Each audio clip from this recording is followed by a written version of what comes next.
영손과 기도. 찬미 예수님.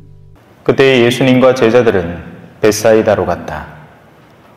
그런데 사람들이 눈 먼 이를 예수님께 데리고 와서는 그에게 손을 대어 주십사고 청하였다. 그분께서는 그 눈먼이의 손을 잡아 마을 밖으로 데리고 나가셔서 그의 두 눈에 침을 바르시고 그에게 손을 얹으신 다음 무엇이 보이느냐 하고 물으셨다. 그는 앞을 쳐다보며 사람들이 보입니다. 그런데 걸어다니는 나무처럼 보입니다 하고 대답하였다. 그분께서 다시 그의 두 손에 눈을 얹으시니 그가 똑똑히 보게 되었다. 그는 시력이 회복되어 모든 것을 뚜렷이 보게 된 것이다. 예수님께서는 그를 집으로 보내시면서 말씀하셨다. 저 마을로는 들어가지 마라. 주님의 말씀입니다.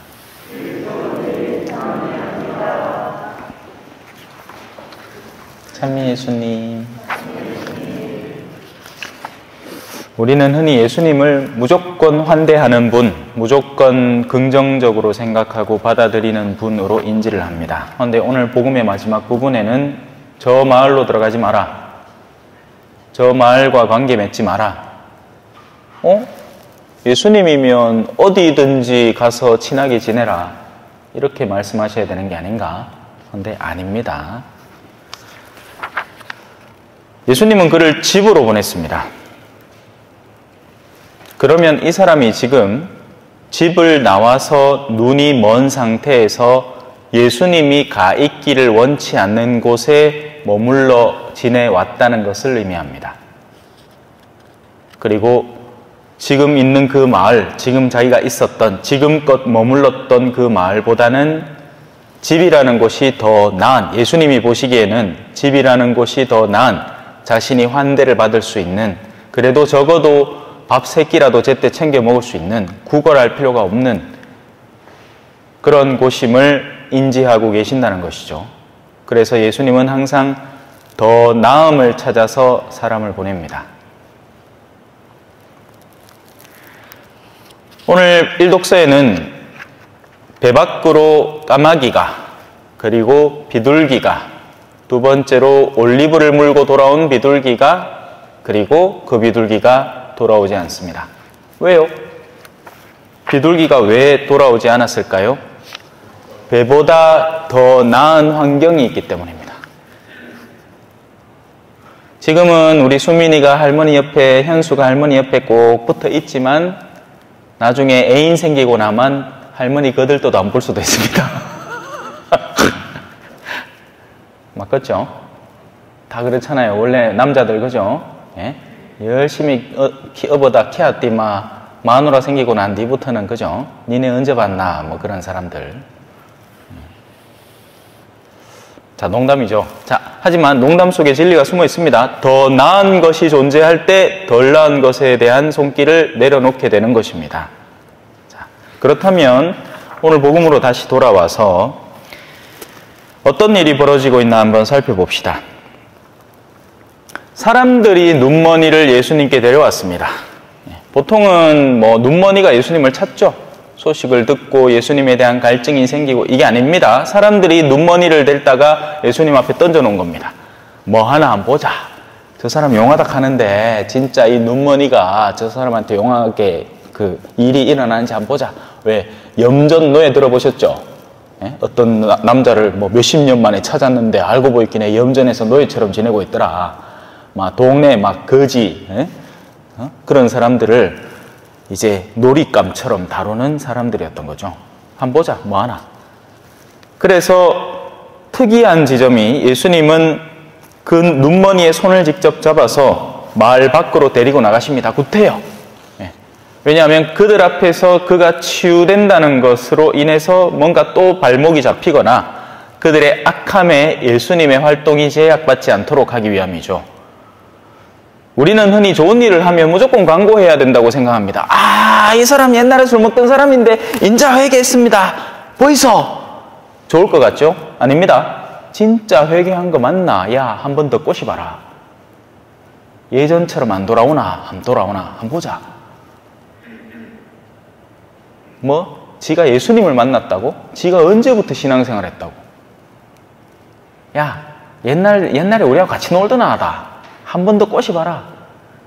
술자리 한번 초대해갖고 몰래 독한 술로 점점 한번 미겨보자. 어디되나? 그래서 예수님은 그들에게서 떼놓습니다. 다른 치유들은 보란듯이에요. 나자로와 같은 뭐 죽었다가 살리는 사람도 사람들이 다 보는 데서 합니다. 물론 그건 역시도 예수님이 순환으로 전환되는 전환점에 있었던 기적이에요. 요한복음의 딱 중간에 있습니다. 나자로를 살림으로써 예수님이 죽게 된 겁니다. 치환한 거죠.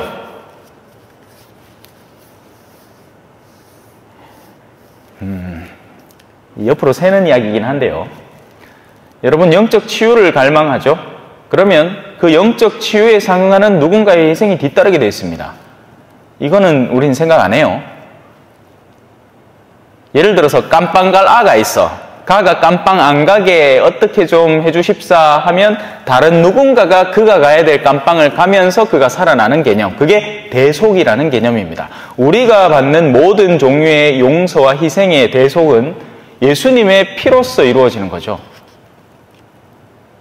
그리고 이런 기적들은요, 지금 사족을 얘기하는 겁니다. 본론에서 잠깐 벗어났어요. 누군가가 은총의 기적을 청할 때 그 은총을 메꿈으로써 다른 누군가가 순환을 당할 수 있는 것을 염두에 두셔야 됩니다. 그러니 지나친 은총을 너무 바라지도 말고 하느님의 뜻 안에서 성실하게 내 할 몫을 하면서 가능하면 내가 십자가를 지고 다른 이를 돕는 게 낫죠. 자, 사족으로 다시 돌아와서 이제 다시 본론입니다. 예수님은 눈이 보이지 않는 이에게 그가 느낄 수 있도록 도와주십니다. 우리가 신앙이 없을 때는 눈이 보이지 않던 사람들이에요. 우리가 신앙이 없을 때는 하느님의 존재도 몰랐고, 그런 가운데 누군가가 우리에게 그 하느님의 존재를 알려주기 위해서, 가르쳐주기 위해서 노력했는데 그가 우리 수준으로 내려왔던 거죠. 야, 내 있는 데가 높은 데니까 니 알아서 기어 올라온나? 어허, 니 물에 빠졌네. 야야야, 그 태염 좀 잘 치갖고 이 배 위까지 올라온나? 이게 아니라 물에 빠져있는 사람이 있으면 내가 옆으로 구명조끼를 들고 물에 뛰어들어야죠. 예수님은 눈머니에게는 그가 느낄 수 있는 수단으로, 그래서 침을 발라준 겁니다. 손을 얹으신 겁니다. 왜냐하면 거기에 남아있는 건 감촉밖에 없기 때문입니다. 물론 소리도 있지만, 침 뱉는 소리 들었겠지 뭐. 다른 구절 보면 왜 땅에 진흙을 개어서, 옛날에는 침이라는 게 치료 수단이었어요. 우리 할머니도 담배 뻐끔뻐끔 태우시는 분이었는데요. 맨에 등가럽다 하면, 아, 그래, 있어봐라! 해가지고 침을 쓱쓱 발라줍니다. 예, 아직도 기억이 나요. 예수님은 가장 우선적으로 영혼을 치유하십니다. 중풍병자 기억나시죠? 사람 4명이서 지붕을 뚫고 그렇게 중풍병자를 예수님 앞에 갖다 놨더니 예수님이 하신다는 소리가 네 죄는 용서받았다라고 얘기합니다. 네 병 치유해줄게 이게 아니라 내면의 어지러움, 내면의 어두움, 내면의 흐트러짐을 예수님은 먼저 보시고 치유해 주십니다. 지금 이 봉사에게도, 이 장님에게도 똑같은 일이 벌어집니다. 먼저 내면의 눈이 뜨이기 시작한 거예요. 무엇이 보이느냐? 그래서 이제 그 마을이 보이는 겁니다. 사람 같은데 막 걸어 다니는 거 보이겠네. 뭐 움직이고 하는 거 보이겠네. 저거 분명히 사람인데 나무처럼 보입니다. 여러분이 지금 앉아있는 게 나무죠. 나무는 죽어있는 듯한 존재입니다. 거친 껍데기를 가지고 있죠. 지금 이건 다듬어지기라도 했지, 실제 나무를 보면 울퉁불퉁하게 막 우리와 손 막 굳은 살 막 그득그득한 것 많기로 죽어있는 사람들인 겁니다. 움직일 뿐, 내면이 죽어있는, 신앙이라고는 전혀 없고 다른 이에 대한 진실한 헌신 같은 것도 존재하지 않는 내면이 완전히 죽어버린 사람들이 모여있던 마을이었던 겁니다. 거기에 그 눈머니가 자기도 모르는 채 집을 떠나서 거기에 가 있었던 거죠. 오늘 이야기는 구출작전인 겁니다. 여러분이 살아가고 있는 주변 환경을 잘 관찰하고 살펴보셔야 됩니다. 어떤 이들이 내 주변에 모여 있는지, 살아있는 이들인지, 신앙에 대한 감각이 진짜 살아있어서 성당을 다니고 있는 사람인지, 아니면 된통 내면이 다 죽어가지고 항상 하는 얘기라고는 드라마 이야기밖에없고 돈이 얼마 벌었느니 땅을 얼마 샀느니 전신만신 그런 외적인 허영들과 허무함들이 난무하는 영역이라면 여러분들은 걸어다니는 나무 속에 있는 우리 또한 거기에 머물고 있으니까 장님이 되는 거죠. 눈을 떠야 되는 겁니다.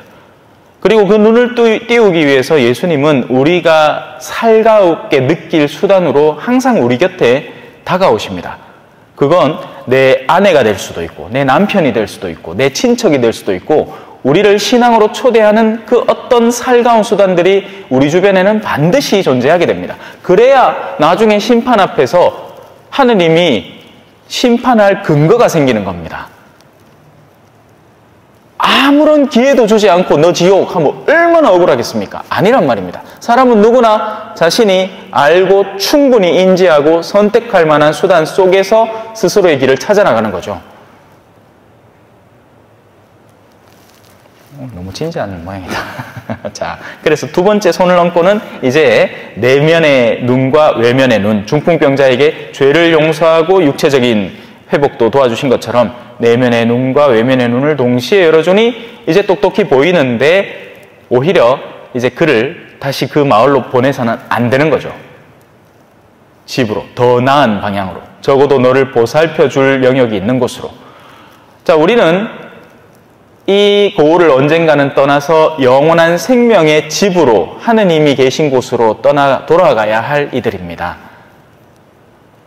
그러니 우리가 지금 머무르는 곳을 올바로 직시하고 우리가 할 수 있는 사명, 우리도 예수님처럼 눈먼 이들에게 다가가서 걸어다니는 나무가 아닙니다. 눈이 멀어 있는, 보지 못해서 아직 누군가가 보여주지 않았기에 보지 못하고 있는 사람들, 이미 내면이 완전히 바싹 메말라서 다른 것들이라고는 하나도 느껴지지 않는 그런 이들 말고 눈먼 이들을 잘 찾아서 그들에게 복음을 선포하려고 노력해야 되는 겁니다.